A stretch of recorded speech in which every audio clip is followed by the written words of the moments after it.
किसी राज्य में एक राजा रहते थे। उस राजा के दो पुत्र थे, अमित और विक्रम। दोनों भाई एक दूसरे से बहुत लगाव रखते थे। एक दिन दोनों जंगल में शिकार करने गए। रास्ते में चलते चलते एक नदी आई। दोनों राजकुमारों का मन हुआ, चलो इस नदी में नहाया जाए। फिर वह दोनों नदी के अंदर उतर गए। नदी उनकी अपेक्षा से काफ़ी गहरी थी। अमित तैरते तैरते कुछ दूर तक निकल गया। अभी थोड़ा तैरना ही शुरू किया था कि एक जोर का पानी की लहर आई और अमित को अपने साथ दूर तक ले गई।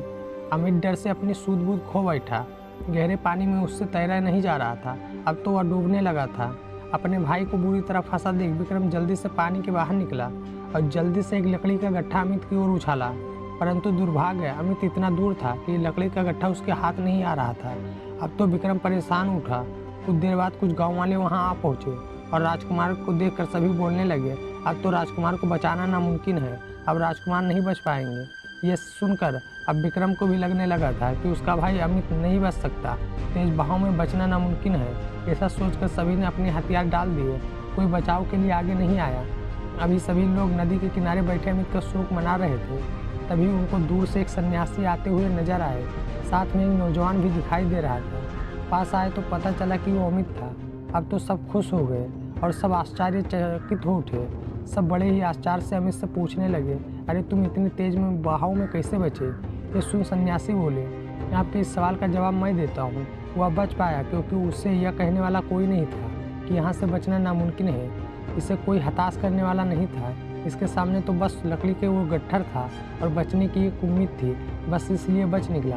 हमारे साथ भी ऐसा होता है। जब कोई कहने लगता है यह असंभव है, तब हम भी अपने हथियार डाल देते हैं, क्योंकि हम भी मान लेते हैं कि असंभव है। हम अपनी क्षमताओं का आकलन दूसरों के कहने से करते हैं। जैसे कि कभी कोई टॉपर किसी एग्जाम में फेल हो जाता है तो हम ऐसी बातें करते हैं, अरे जब टॉपर छाछ से पेपर नहीं निकला तो हम कैसे निकालेंगे। कोई बोलता है, अरे इतना आसान नहीं जितना तुम समझ रहे हो। कोई बोलता है, ये तुम्हारी बस की बात नहीं, ये एग्ज़ाम तो इतना कठिन है कि अच्छे अच्छे लोग इसे पास नहीं कर सकते, तो तुम क्या पास करोगे। और ये सब बातें सुनकर और देखकर अपने खुद की स्किल का उपयोग नहीं कर पाते। हम मान लेते हैं कि हम नहीं कर सकते। दोस्तों, इस कहानी का तात्पर्य यही है कि आपके अंदर अपार क्षमताएं हैं। किसी के कहने से आपको अपने आप को कमज़ोर मत मानिए। सोचिए, अगर कोई विक्रम से बात बार बार कहता, तुम यहाँ से नहीं निकल सकते, यहाँ से निकलना नामुमकिन है, ये असंभव है, क्या वो निकल पाता? कभी नहीं। दोस्तों, उसने खुद पर विश्वास रखा, खुद पे उम्मीद थी, बस उसी उम्मीद से वो बच पाया।